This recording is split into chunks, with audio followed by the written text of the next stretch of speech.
Bonsoir, merci de nous rejoindre à l'échiquier international en direct de Al24 News. Direction ce soir Johannesburg en Afrique du Sud où c'est ouvert aujourd'hui plutôt le sommet du G20, un rendez-vous souvent attendu, parfois critiqué et certainement incontournable pour revoir les questions majeures dans le monde, plongé de plus en plus dans des crises, dans des tensions à répétition, des luttes géopolitiques et géoéconomiques.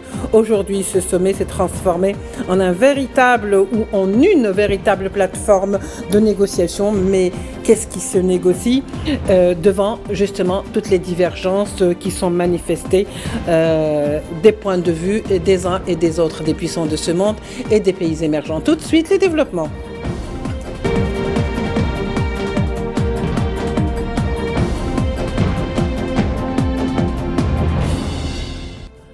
Pour en parler ce soir, nous accueillons avec beaucoup de plaisir avec nous Abdelhak Mekki, expert en géopolitique, en questions internationales et professeur de relations internationales et politiques. Merci beaucoup d'être avec nous, Monsieur Abdelhak Mekki.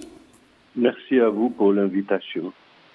Monsieur Abdelhak Mekki, alors le G20 se déroule à Johannesburg, d'ores et déjà, même si, je dirais, beaucoup de chefs d'État et de dirigeants ont commencé à affluer depuis ce matin vers cette ville sud-africaine, d'autres n'ont pas jugé bon d'y participer. Donc c'est un petit peu un rendez-vous très important dans la mesure où, si vous voulez, c'est l'occasion d'échanger, de négocier. Et finalement, qu'est-ce qu'on pourrait dire de ce rendez-vous aujourd'hui qui s'inscrit dans un climat de tension? C'est un rendez-vous important du fait que, comme vous le soulignez très bien, que le monde vit des tensions effroyables, même inquiétantes parfois, c'est-à-dire qu'on est proche à une situation de guerre mondiale et que finalement on a besoin justement de voir un peu plus clair dans le cadre d'un regroupement aussi large de pays qui ont en tous les cas un poids sur le plan mondial du point de vue économique, notamment des matières premières et au niveau de l'action politique elle-même. Donc il y a besoin de solidarité mondiale de façon à s'entendre sur ce qui risque le monde aujourd'hui. Et malheureusement, il y a des intérêts un peu égoïstes également, qui fait que, certainement, certains pays n'ont pas voulu participer à ce débat du fait que des questions qui vont être posées sont certainement des questions de remontrance à tous ces pays qui, aujourd'hui, soutiennent des situations inégales dans le monde et qui mérite peut-être que l'on le rappelle souvent dans des organisations comme le fait l'ONU souvent depuis quelque temps, depuis plus de 2 ans aujourd'hui. La situation de Gaza, je pense, n'est pas absente, même si elle n'est pas inscrite à l'ordre du jour, mais que tous les problèmes internationaux sont en tous les cas omniprésents dans cette rencontre du G20 aujourd'hui.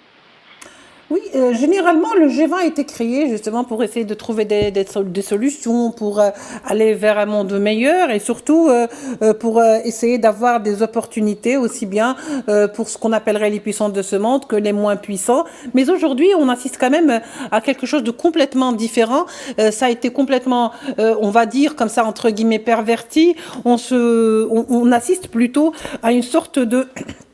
si vous voulez, de leadership des puissants de ce monde qui se disputeraient plutôt les richesses de ce monde. Mais de l'autre côté, on oublie souvent qu'il y a un autre monde, le Sud global, où justement qui essaie lui aussi de s'imposer et de défendre ses intérêts. Devant les intérêts des uns et des autres, est-ce qu'il est possible de trouver, par exemple, selon vous, Abdelhak Mekki, un terrain ou un lieu commun? Écoutez, il y a une possibilité toujours, c'est-à-dire la diplomatie existe et elle doit œuvrer de façon quotidienne pour que la paix soit maintenue.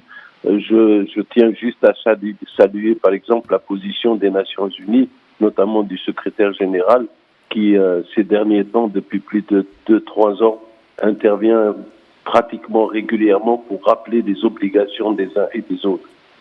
La question aujourd'hui, c'est qu'effectivement, il y a un monde qui est en train d'être remis en cause par le fait justement des solidarités internationales qui existent, qui sont presque, comme le prouve le G20, qui sont intercontinentales. C'est-à-dire les revendications des plus faibles pour la plupart du temps. Ce qu'on a appelé aujourd'hui joliment le Sud global, pour expliquer que le Sud global est en opposition avec le Nord global. Alors que, selon moi, nous sommes tous concernés par le monde de la même façon, que ce soit au sein de la guerre, au sein des conditions climatiques ou au sein des cataclysmes que subit le monde. Donc il y a le fait que l'humanité nous lie à tous ces gens. Mais maintenant, bon, il y a des intérêts particuliers de certains États qui ne veulent pas perdre leur place ni leur intérêt, et on le sait qu'elles sont menacées par la montée de nouvelles puissances dans le Sud et qui forment aujourd'hui ce qu'on appelle, en tous les cas, l'iceberg du Sud global, en quelque sorte, qui apparaît dans cet océan de misère et de sous-développement qu'est le tiers-monde, qu'on a appelé le tiers-monde. Et donc, il y a une possibilité aujourd'hui de renégocier tout cela de façon à vivre un peu plus en paix, même si la paix a été soutenue par l'OTAN depuis 1945. Aujourd'hui, elle paraît impossible d'être maintenue sans justement la participation des pays du Sud, ou de ce qu'on a appelé le Sud global. Et je tiens juste à rappeler simplement la position de l'ancien Premier ministre français, M. Villepin, qui a lui compris effectivement en tant qu'ancien ministre des Affaires étrangères et diplomate, compris que la nécessité justement de renégocier toutes ces relations-là de façon à ce que ce soit plus stable et plus généreux pour l'humanité tout entière. Donc il y a un vrai problème de justice internationale, c'est-à-dire de reconnaissance du droit international comme un droit qu'on ne peut pas contourner comme on veut, et qu'une nécessité également de changer le système né justement de la Deuxième Guerre mondiale, parce qu'il paraît aujourd'hui n'avoir pas accompli complètement l'objectif pour lequel les organisations ont été créées, c'est-à-dire maintenir la paix et la sécurité et le développement de toute l'humanité. Et ça, c'est un gros problème aujourd'hui qui est posé à tous les États, y compris à l'Algérie aujourd'hui. Très bien, Monsieur Abdelhak, qui restait avec nous. Donc l'espace de voir ensemble ce sujet signé Imen Merad, et on revient bien sûr au débat. Le G20, un rendez-vous incontournable qui réunit les principales puissances économiques de la planète.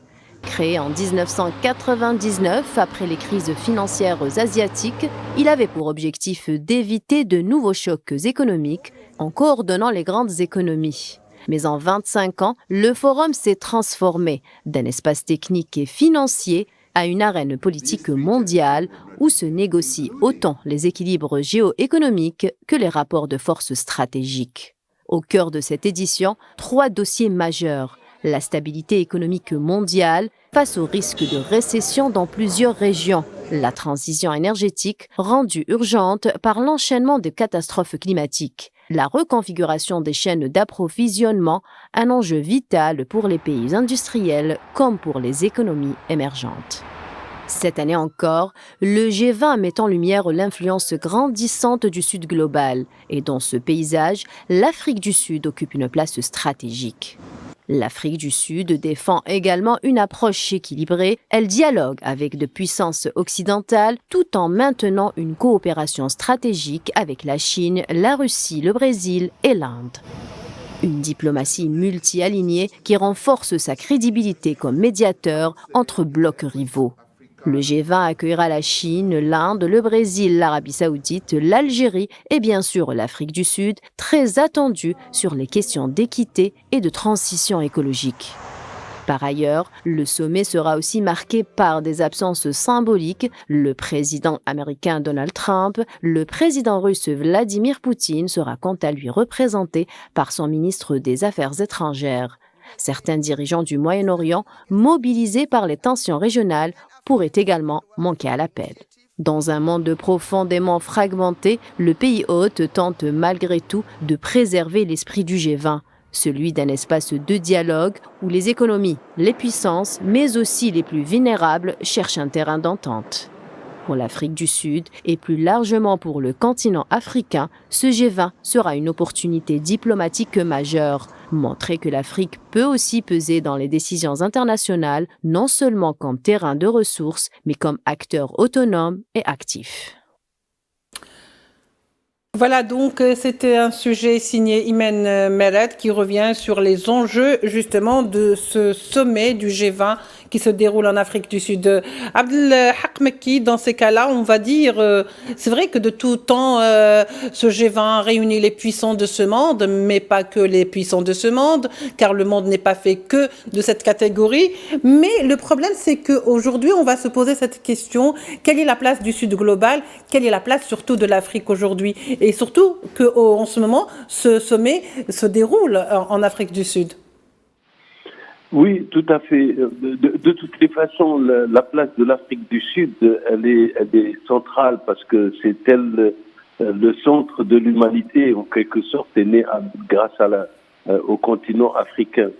Et enfin, des études génétiques le montrent actuellement que la population du monde a été peuplée par des Africains d'abord. Et cela, c'est important. C'est-à-dire que l'Afrique a été toujours un berceau de l'humanité puisqu'elle a subi exactement les affres d'un monde qui était justement un monde sanguinaire et violent, et qui a fait qu'on a utilisé la traite des Africains pendant des siècles, et que de ce fait, c'est un continent qui a été toujours, en tous les cas, écorché vif, de telle sorte qu'il puisse justement affirmer à chaque fois son humanité et son humanisme, en quelque sorte. Bien sûr, le droit international est venu confirmer cela, justement grâce à l'action de l'ONU, qui a continué à affirmer, en tous les cas, la nécessité d'un monde meilleur, uni autour des questions de la paix et du développement. Mais cela n'a pas suffi.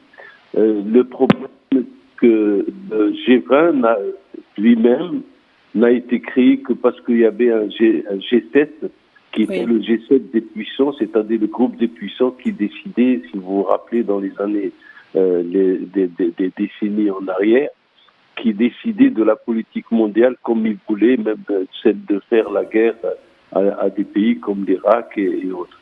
Et donc, le G20, c'est une nouvelle conscience à la fois des pays dits non alignés, mais qui ont évolué parce que bon, le non-alignement n'a pas été maintenu dans sa ferveur des années 70, et qu'il y a eu l'échec du nouvel ordre économique international qui n'a jamais eu lieu sur la scène internationale, dans la mesure où il a été inapplicable puisqu'il restait tout le temps lié au bon vouloir de l'Occident.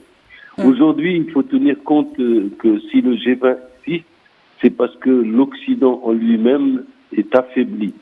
C'est-à-dire que la civilisation occidentale elle-même doute d'elle-même, en quelque sorte. Et cela, bon, a été déjà étudié bien avant, il y a plus de 50 ans, où on a commencé à dire qu'il y a un déclin au sein de l'Occident. Et on l'a vu ces 2 dernières années, qu'il ne pouvait même pas concevoir qu'il peut y avoir des moments très très pénibles comme celles qu'on a vues, qui ont fondé en tous les cas l'injustice de ce monde-là au regard de tous les citoyens du monde, puisque aujourd'hui on assiste à une levée de la citoyenneté mondiale qu'il n'accepterait plus que les États écorchent et puis sacrifient les humains. Et ça, c'est très important, c'est-à-dire nous allons vers un autre monde et j'espère que le G20 saura répondre justement à cette exigence-là d'une nouvelle humanité, mais d'un nouveau monde basé sur les sentiments humains tels qu'on le voit un peu partout autour de la thèse de Raza. Donc la question aujourd'hui, c'est que le G20 existe parce que le G7 n'a pas su régler le problème du monde quand il fallait le régler. Il a cru qu'il était toujours dans sa puissance du 19e siècle et du 18e siècle, de vouloir affirmer toujours sa suprématie. Et qu'il y a aujourd'hui des hommes qui sont capables d'imaginer un autre monde sans l'Occident. Et c'est ce qui se produit et c'est ce qui fait qu'aujourd'hui, il y a un affaiblissement, en tous les cas, du G20 à Johannesburg, parce que tous les États puissants ne sont pas présents. Mais il y a, en tous les cas, les possibilités d'un dialogue important, qui sont inscrits dans l'ordre du jour, c'est-à-dire d'affirmer la stabilité du monde et puis le développement de toutes les économies mondiales, de toute l'économie mondiale, oui, en faveur de tous les États. Et donc on est devant une situation tout à fait nouvelle aujourd'hui qui ouvre justement dans la démonstration qu'on a eue sur les 2 poids et 2 mesures du point de vue du droit international, qui fait qu'aujourd'hui la conscience de l'humanité, elle est un peu plus affirmée et doit s'affirmer un peu plus davantage, puisqu'il va y avoir certainement des négociations parallèles sur l'ensemble des grands problèmes du monde. Oui, très bien, M. Abdelhak Mekki. Alors, on va parler de manière plus pragmatique, si vous souhaitez, dans le sens où on va dire à quoi servent donc un G20. Vous le dites, c'était pour remplacer, bien sûr, les lacunes et les défaillances du G7. Est-ce que réellement ça s'est fait? C'est-à-dire, est-ce que réellement ce problème a été réglé? D'autre part, on a vu que ce G20, qui est un rendez-vous de tous les chefs d'État et des dirigeants de l'État du monde, beaucoup n'ont pas été présents, ou si vous voulez l'essentiel, on ne va pas dire comme ça les choses parce que tout le monde est essentiel, mais lorsqu'on voit par exemple l'absence des États-Unis, l'absence de la Russie par leurs chefs d'État qui ne seront pas là. Est-ce qu'on peut y lire quand même un certain message ou un signe? Et dans ces cas-là, quel est le signe qu'on veut aujourd'hui montrer? Surtout que le monde est en train de traverser une période très difficile, qu'il est impossible d'éviter des sujets tels que l'Ukraine, tels que bien sûr Gaza et la récession, qui sont donc 3 sujets qui ressortent et qui pèsent lourd sur ce qu'on appellerait la géopolitique actuellement du monde. Oui, tout à fait. Du reste, moi je pense, c'est-à-dire je voudrais juste faire une nuance entre l'absence de la Russie du chef d'État russe et l'absence du chef d'État américain. Et il y a une nuance à apporter, c'est que M. Poutine est condamné par la Cour pénale internationale et qui ne peut pas se déplacer facilement de ce point de vue-là. En revanche, M. Trump aurait pu se déplacer et écouter. Mais seulement, je pense qu'il le fait.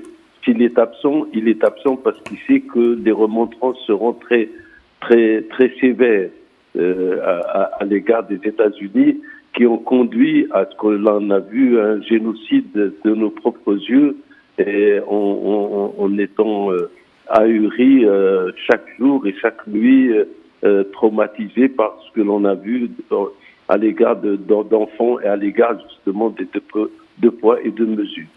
Donc je pense que les États-Unis sont absents pour ne pas recevoir les remontrances de 20 pays du Sud global, comme on l'a dit. Ça c'est clair, parce que le Sud global n'est pas très très content non plus, parce qu'il sait que il fait partie de ces 2 poids 2 mesures au cas où ça flambe aussi autour de lui. Et donc on l'a vu à Gaza d'une manière flagrante, que si bien que les États-Unis aujourd'hui n'ont pas assez de réponses à donner à cette question-là. C'est-à-dire ils ne peuvent pas nous faire valoir les droits de l'homme, la question de l'être humain, la question de la grande philosophie occidentale, etc. Et nous sommes devant un nouveau monde qui réagit justement parce que ce qu'il a vu était intolérable et inacceptable. Oui. Par ailleurs, sur le plan économique, on voit également, parce qu'il ne faut pas oublier cela, on voit également qu'il y a des remontrances à faire à l'Occident dans la mesure où on nous a tellement dit que la mondialisation était la chose la plus facile et possible pour s'enrichir pour les pays du global. On y a cru, vraisemblablement, mais seulement, non, les résultats sont néfastes, et ces résultats étant néfastes, du fait que, nous avons encore des difficultés de pauvreté. La question, on l'a vu dans la question du climat, où il n'y a pas une véritable mobilisation des grands puissants pour régler le problème. Et donc, il y a aussi des remontrances à faire à la grande puissance mondiale, puisque c'est elle qui crée les embûches même à l'égard du climat. Et on voit qu'on nous retourne au protectionnisme, c'est-à-dire aux taxes douanières les plus affreuses et qui vont mettre à mal beaucoup de pays. On le voit déjà, seuls les puissants peuvent se sauver un petit peu. Et donc il y a cette situation d'une politique qui n'est pas convenable en tous les cas pour construire et la paix et le bien-être, et donner le bien-être à l'humanité tout entière. Et l'absence, je pense, elle est motivée par justement la faiblesse philosophique d'un débat que ne peut plus tenir l'Occident d'une manière générale. Même s'il y a la présence à Johannesburg de la France et de la Grande-Bretagne et de l'Italie, de certains pays occidentaux, qui eux-mêmes, entre eux, puisque c'est ça le début du déclin, à mon avis, de la civilisation de l'Occident, c'est le fait que, justement, il y a des inégalités qui apparaissent à l'intérieur du bloc occidental, qui nous a paru unis, jamais pour le détruire, ou en tous les cas lui trouver une fissure quelconque. Il a des fissures par les comportements individualisés de chaque État, et qu'on se rend compte qu'aujourd'hui le monde va en allant vers l'inconnu constamment. Et c'est ça la difficulté actuelle du débat international, c'est-à-dire qu'il n'y a même pas d'agora où on peut réaffirmer les grands objectifs de l'humanité, et que de ce fait, il serait difficile de tenir des congrès comme on le faisait autrefois pour faire des remontrances aux pays du Sud et les laisser se débrouiller avec leurs problèmes de la pauvreté, du sous-développement, etc., comme on l'a fait pendant des dizaines d'années. Donc voilà. Merci. Le monde tel qu'il fut et qui doit changer à ce propos. Et je pense que le G20 ce G20 à Johannesburg représente en tous les cas une possibilité. Merci beaucoup, monsieur, de réformer tout le système mondial aujourd'hui. Merci beaucoup, monsieur Abdelhak Mekki. Merci vraiment pour tout cet éclairage. Bien sûr, merci à vous de nous avoir suivis. Je rappelle, monsieur Abdelhak Mekki, que vous êtes professeur en sciences politiques. Au revoir.